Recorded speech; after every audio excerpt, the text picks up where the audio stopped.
কি বলছে মাসি? ঝিনুক কিরে, উত্তর দিবি? ঝিনুকের দু চোখে টলটলে জল। একটা বড় ফোঁটা পড়ল সামনে খুলে রাখা বায়োলজি বইয়ের ক্রিপস চক্রের চ্যাপ্টারে। মলিনা মাথায় একটা জোর ধাক্কা দিলেন ওর। বললেন, তুই ছেলেদের সঙ্গে বাইকে করে ঘুরিস? এই দিদি, তুই চুপ কর এবার, বলল বছর 40-এর তনু। তনুর দিকে রক্তিম চোখে চেয়ে মলিনা বলল, কিরকম মেয়ে একবার তুই ভাব তনু। এটা ওর বয়স ছেলেদের সঙ্গে ঘোরা? সামনে উচ্চ মাধ্যমিক দেবে, এত সোজা পাশ করা? বল দেখি। বাপ কাপড়ে লট তোলা নাম করে শরীর খোয়াচ্ছে, আর মেয়ের কিনা? তুই থাম, উঠতি বয়সের মেয়ে। কেন রে, এ বয়সে আমরা ছিলাম না বুঝি? বাপ মায়ের দুঃখটা তো বুঝবি নাকি?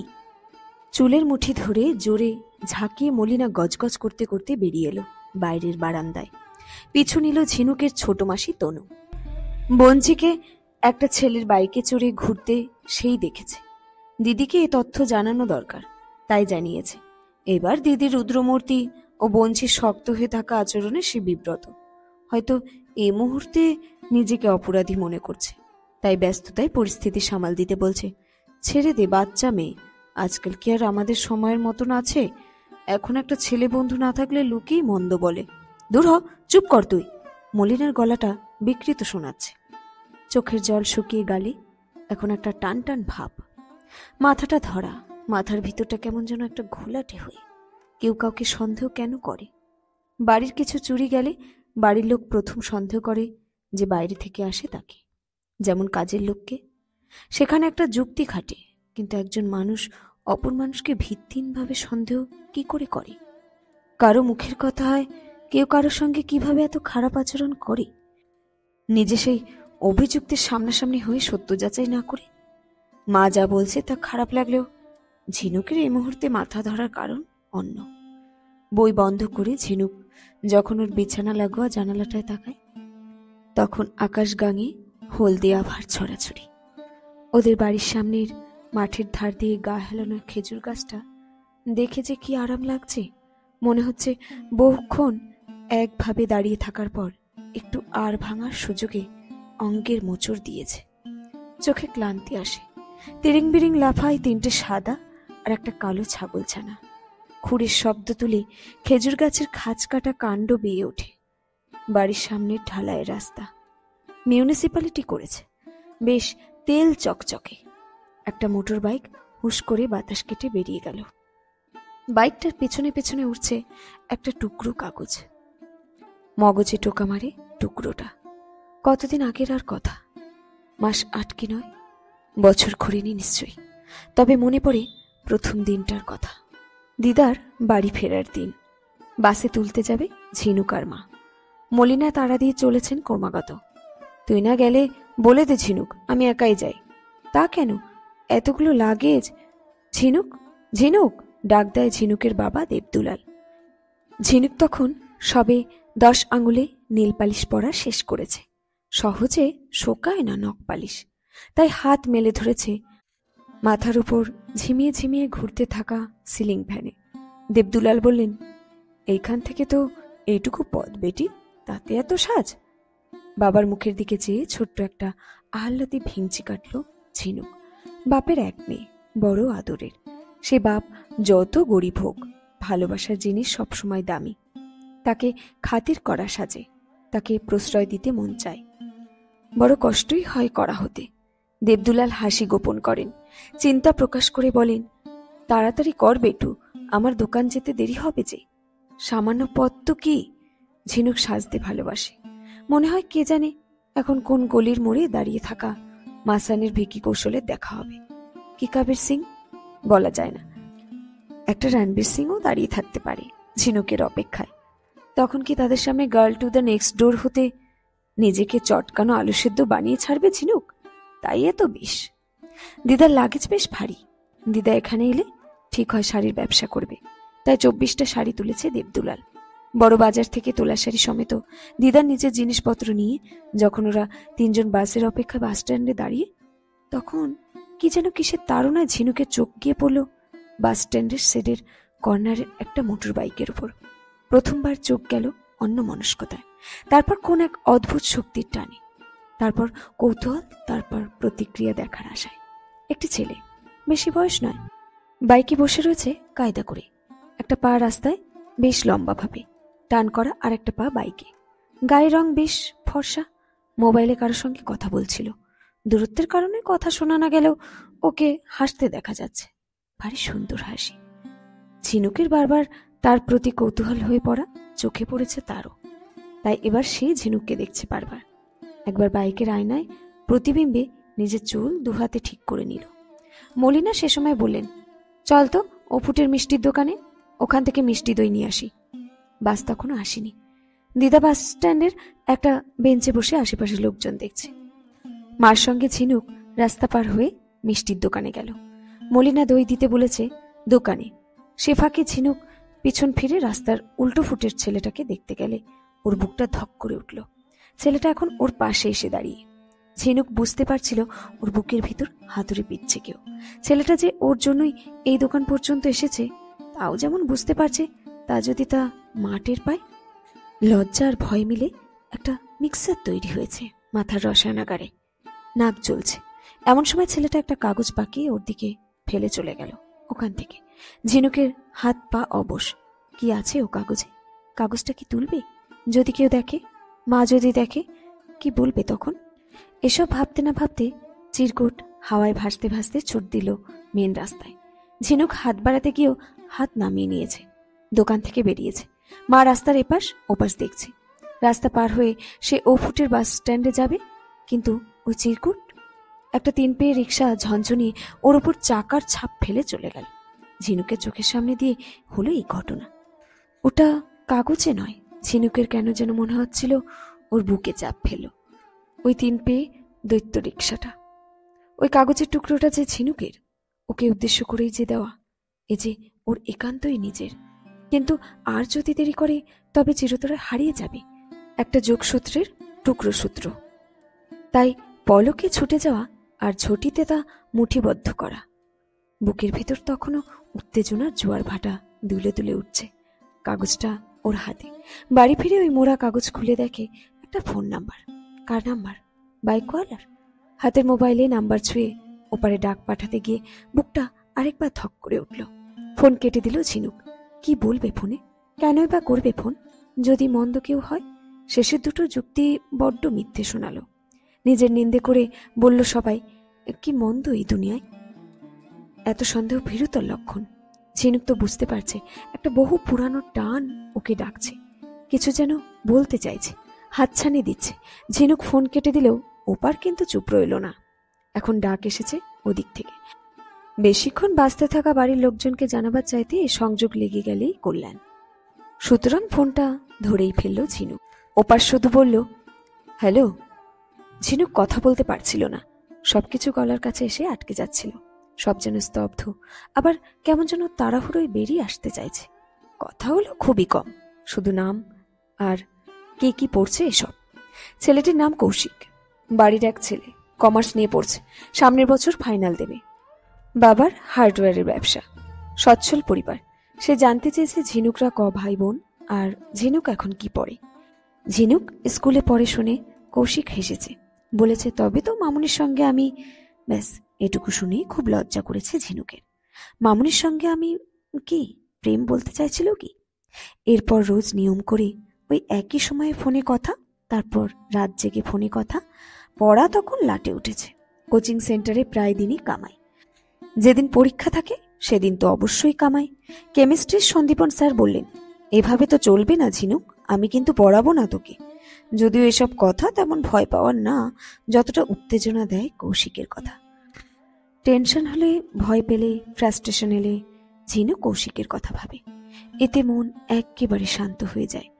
ওই যে বলে না, যে ভাবনা আমাদের মন ভালো রাখে তা মস্তিষ্কে ডোপামিন নিঃসরণ ঘটায়, যা শরীরকে হালকা রাখে, মনকে ফুরফুরে। এসবের মাঝে কৌশিক ফোন ধরেই বলে কিনা, তোমায় ভীষণ দেখতে ইচ্ছে করছে। এখনই ভয়ে গুটিয়ে যায় ঝিনুক। হঠাৎ বাড়ি থেকে বেরোনো যায় নাকি? কৌশিকের বক্তব্য, শুধু বাড়ির অ্যাড্রেস বলো আর তুমি বাড়ির বাইরেটা এসে দাঁড়াও, তাহলেই হবে। এরপরও ঘাবড়াবে না ঝিনুক? কি আশ্চর্য, বাড়ির লোক কি বলবে? কৌশিক হাসে। কেন, তোমার বাবাকে যদি ডাইরেক্ট আমাদের কথা গিয়ে বলি, যদি বলি আপনার মেয়ে আমার সঙ্গে প্রেম করছে? ঝিনুক ভয়ে দুহাত নাড়িয়ে বলতে থাকে, না না না, ওসব করো না, তুমি শুধু দাঁড়িয়ে থাকো ব্যাস। বাড়ির ঠিকানা বলে বাড়ির বাইরেটা এসে দাঁড়িয়ে থাকে ঝিনুক। কিছুক্ষণ পর কানে আসে মোটর বাইকের শব্দ। কৌশিক ওর বাইকে করে চলে এসেছে। তবে খুব কাছে বাড়ি নিশ্চয়ই, অথচ ঝিনুক দেখেনি একে। কি করে আর দেখবে? স্কুল টিউশন ছাড়া এর আগে আর কি কোনো দিকে তাকিয়েছে? এক পাক দিয়ে ঝিনুকের বাড়ির পাশ দিয়ে ঘুরে ওকে দেখতে দেখতে চলল সে। যাওয়ার সময় একটা ফ্লাইং কিস ছুড়ে দিয়ে গেল। কি যে রোমান্টিক ছিল পুরো ব্যাপারটা। ঝিনুক সারা রাত ঘুমাতে পারল না। বলিউডের স্বপ্নে পুরোটা রাত জাগলো। কি অদ্ভুত সুন্দর অনুভূতি এই প্রেম নেশার মতন, জগৎ থেকে একটানে ছিন্ন করতে পারে মুহূর্তে। এমন জোর রাখে এই ভবঘুরে ফিলিংসটাই, যাকে ধরে সে তখন নেশায় চুর। আবার এর মধ্যে মাসি এলো বাড়ি। তনু, ঝিনুকের ছোট মাসি। মায়ের সঙ্গে ওদের মহাদেব তলায় পুজো দেওয়ার কথা। ঝিনুকও যাবে সঙ্গে, যেমন গিয়ে আসছে সব জায়গায়, উৎসবে পার্বণে। সে কথা কৌশিককে যথারীতি ফোনে বলা হয়ে গেছে। আর সেই কথা বলা মাত্র সে তখনই মন্দির প্রাঙ্গণে মাটি ফুঁড়ে শিলাখণ্ডের আবির্ভাবের মতন হঠাৎই প্রকটিত। ঝিনুক ভয়ে জড়তায় দাঁড়িয়ে জড়োর মতো। কি বলবে? মা যদি ধরে ফেলে? ওকে কে আসতে বলেছিল মন্দিরে? মহাশয়ের আজকাল নাকি ঝিনুককে একবার না দেখলে মনে স্বস্তি আসে না। তাই এমন সুযোগ পেয়ে মামাসির সঙ্গে যখন ঝিনুক মন্দির পরিক্রমণ করছে, তখন ওদের পিছনে দুজনের পরে তিনিও মাথায় রুমাল বেঁধে জোর হাতে প্রদক্ষিণে মগ্ন। যেন কত ভক্তি! তা এই ভক্ত যে কার পুজোর নিবেদনে এসেছে তা কি আর ঝিনুকের অজানা? কিন্তু একটা খটকা খালি পায়ে চোচ ফোটার অস্বস্তি দিচ্ছিল। তা হলো আর্থিক অসামঞ্জস্য। ঝিনুকরা বড়ই গরিব। কৌশিকদের প্রচুর পয়সা, যাকে বলে কাঁচা পয়সা। কৌশিক কখনো অভাব দেখেনি। ও হয়তো অ্যাডজাস্ট কাকে বলে তাই জানে না। লেকের ধারে দুজন পাশাপাশি বসে গল্প করছিল একটা সাদামাটা বিকেলে। জলের স্যাঁতস্যাঁতে হাওয়া, লেকে সাঁতার কেটে যাওয়া একটা দুটো সাদা ফকফকে হাঁস, তাদের মুড়ি খাওয়াতে আসা মোটাসোটা টলমল পায়ের বাচ্চা। লেকের বুক জুড়ে ছেয়ে রয়েছে কৃষ্ণচূড়ার ডালপালা। ঘাস মাটির ভিতর লুকিয়ে থাকা একটা পাথর তুলে লেকে ছুঁড়ে দিল ঝিনুক। ছপাক শব্দে পাথরখানা ডুব দিয়ে খানিক জলে উতলে দিল। তরঙ্গ ছড়িয়ে পড়ল চারধারে। ঝিনুক প্রশ্ন করল, তোমরা এত বড় লোক, আমাদের বাড়ি সেদিন দেখলে তো, তোমাদের বাড়ি কি এ সম্পর্ক মেনে নেবে? কৌশিক ওর দিকে তাকালো একবার, বলল, আমি সুন্দরমনের একটা মেয়েকে ভালোবেসেছি। টাকায় যদি আমার চাহিদা হতো তা বড়লোকের মেয়েদের অভাব ছিল না লাইফে। আর তোমার বাড়িতে আমার পছন্দই শেষ কথা। কথাটায় মনের জোর পেয়েছিল অনেক। নিজেকে অনেক দামিও মনে হয়েছিল বড়লোকদের মেয়েদের থেকে। ঝিনুককে কেউ এত পছন্দ করতে পারে, এত ভালোবাসতে পারে। কিন্তু এ স্বস্তি, কৌশিকের ওকে না দেখতে পাওয়ার অস্বস্তি। ঝিনুকের আস্থা, কৌশিকের নিজের প্রেমের প্রতি দৃঢ়তা। এসব কতদিনের, কতটা টেকসই হয় দুদিনের প্রেম? আদপেও প্রেম বলে কিছু হয় কি? এ প্রশ্ন আজ কেন জাগছে ঝিনুকের মনে। লাগাতার ঝিনুকের ফোন না ধরা, মেসেজ রিসিভ না করা, এমনকি প্রায় 2 সপ্তাহ পার হওয়ার পরও দেখা না করা, এসব কিসের ইঙ্গিত দেয়? ওকে এড়িয়ে যাচ্ছে কৌশিক কেন? হঠাৎ কি বা হলো? সেদিন টাকা কড়ির কথা তুলল বলে? বাড়ির পারমিশন নিয়ে প্রশ্ন করলো বলে? তাই রাগ, নাকি সত্যি সত্যি মেনে নেয়নি প্রস্তাব বাড়ি থেকে? যখন দ্বন্দ্ব আর সমাপনে আসতে নারাজ, তখন আসে দ্বিতীয় বান। লাগাতার 2 সপ্তাহের না দেখা করার পর হঠাৎই পিছু নেয় মোটর বাইক। বাইক থেকে প্রশ্ন ধেয়ে আসে ঝিনুকের প্রেমিকের কাছে। কৌশিক জানতে চায়, আমার আগে আর কজনের সঙ্গে ছিল তোমার? সবে তো 18 বছর, কটা প্রেম হয় এই বয়সের ভিতর? তাও আবার ঝিনুকের মতন মেয়েদের? নাকি ঝিনুকের মতন মেয়েদেরকে এত সহজে প্রশ্ন করা যায়? বাপের পয়সা নেই, রূপের ডালি নেই, গুণের পাহাড় না, না আছে তাগড়াই একটা দাদা। তাদের বন্ধু মহল, মজবুত আত্মীয় মহল কিছুই নেই। সব আটঘাট জেনে গেছে কৌশিক। কাপড়ের দোকানে কাজ করা বাপ, অল্প বুদ্ধির মা, মাসির বরের মাছের বিজনেস, দিদা শাড়িতে পার বসিয়ে একার পেট চালায়। ঝিনুকদের বাড়ি থাকাকালীন শাড়ির ব্যবসা শুরু করেছে ওর বাপের সঙ্গে ভাগিদারিতে। এমন সব পরিবারের মেয়ে কি তাদের সহজ টার্গেট হয়ে দাঁড়ায়? ঝিনুক থরথর করে কাঁপছে। কি শুনল? কেন শুনল? যে কৌশিককে সেরা মনে হতো ওর জন্য করা, যে ছিল ওর জন্য পাগল, ঠিক সিনেমার হিরোর মতন, তার মুখে কেমন প্রশ্ন। ঝিনুক অবশ্য আজকের দিনের মেয়ে, আহত হয়ে চোখের জল ফেলে না, সর্বিদ্ধ অবলা প্রাণীর মতন। তাই ঝাঁঝিয়ে উত্তর দিয়েছে, বলেছে, যতজনের সঙ্গে তুমি ঘুরেছ তার চাইতে বেশি বই তো কম নয়। স্বীকার করছো? তবে স্বীকার করছো তোমার অনেক অ্যাফেয়ার আছে? তুমি একটা ঘোড়া মাল। কড়া দৃষ্টিতে কৌশিকের দিকে চেয়ে থেকে ঝিনুক থুতু ফেলছে। বলছে, আগে ভাবতাম বড়লোক বাড়ির ছেলে তুমি, আমি কি তোমার যোগ্য? আজ বলছি শোনো, তোমার মতন মনের ছেলে আমার যোগ্য নয়। আমার মতন ভোলা ভালা মেয়েকে ঠকিয়েছ তুমি। ছি! কাঁদতে কাঁদতে যখন বাড়ি ফেরে ঝিনুক, তখন দেখেছে বারান্দায় ছোট মাসির চটি জোড়া ছাড়া, তারপর মায়ের বকা। ছোট মাসি ওকে কবে কৌশিকের বাইকে দেখেছে ঝিনুক তা জানে না। এও হতে পারে একটু আগে ওকে পাড়ার কাঞ্চন স্যারের বাড়ির সামনে কৌশিকের সঙ্গে কথা বলতে দেখেছে, অথচ আজই কিনা সব শেষ করে। মা কি বলছে ঝিনুক? বাবার গলা পেয়ে ঝিনুক আড়ষ্ট হয়ে যায়। সব কষ্টগুলো গুটিয়ে পাকিয়ে জড়ো হয়ে আসে গলার কাছে। বাবা, ঝিনুকের বাবা কত আহ্লাদ, কত প্রশ্রয় দিয়ে এসেছে দিনের পর দিন। ছেঁড়া জামা, ছেঁড়া জুতো আর মুড়ি খেয়ে ঝিনুককে কিনে দিয়েছে একখানা মোবাইল ফোন। ঝিনুক বলেছিল পড়ার সুবিধা হয়। টিউশন ফি জোগাড় করতে ফি হপ্তা কাপড় নিয়ে হাটে যায় বেচতে। ঝিনুক লেখাপড়া শিখবে, ঝিনুক চাকরি করবে, টাকার জন্য নয়, দেশের জন্য কিছু করবে বলে চাকরি করবে, এমন স্বপ্ন দেখা বাবা আজ এ কেমন প্রশ্ন বুকে নিয়ে এলো।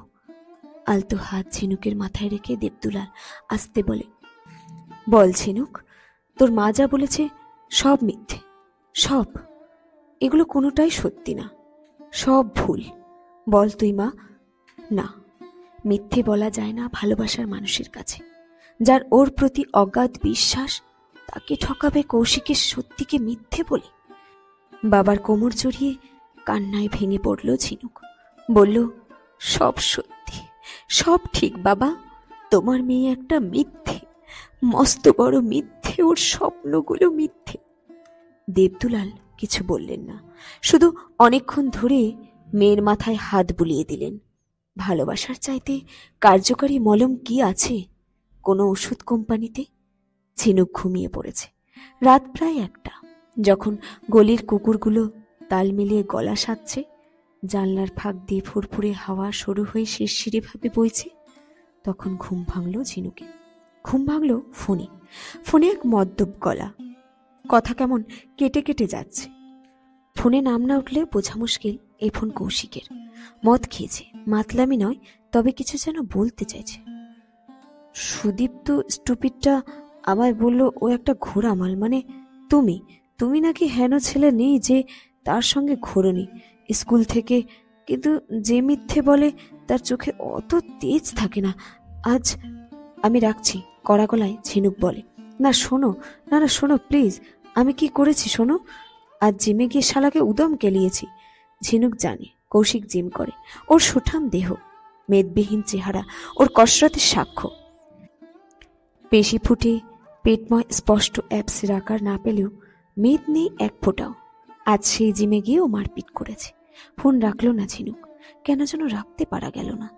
কৌশিক বলে চলল, প্রথমে লম্পটটার কলার ধরে বললাম, আগে সত্যি বল, আমার দুহাতে যেও ক্যারেটে চপ মেরেছে অমনি আমি বুঝে গেছি কেস জন্ডিস আছে।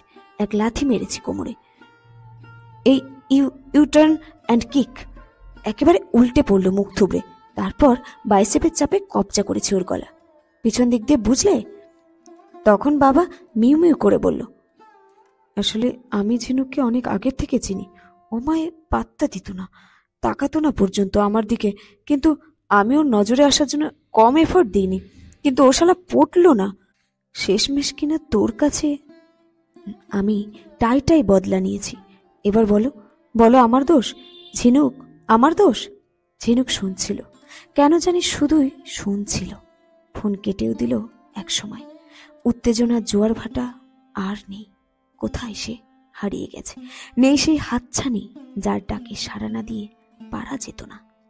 এখন চোখের সামনে খালি ভেসে উঠছে বাবার খোঁচা খোঁচা দাড়িওয়ালা মুখ। বাবার জুতোর আংটাটার কাজটা ছেঁড়া, সেলাই পড়েছে 3-3 বার। শার্টের আস্তিনের বোতাম নেই। বাবা বলছিল কখনো ক্রিম দেওয়া কেক কাটেনি নিজে হাতে, খায়নি কবিরাজি কাটলেট, ডমিনোজ পিৎজা। বাবা ডলবি ডিজিটাল সাউন্ড বোঝে না। অসীম করুণায় বুক ভার হয়ে আসছে ঝিনুকের। ফোন বাজছে, কৌশিক কল করছে আবার, কিন্তু বাবার জন্য এমন মন কেমন করছে, কেন হঠাৎ করে? ঝিনুক কাঁদছে অঝরে। কেউ কি শুনতে পাচ্ছে ওর কান্নার শব্দ? শেষ হলো আজকের গল্প কান্নার শব্দ। কলমে রিমা বিশ্বাস।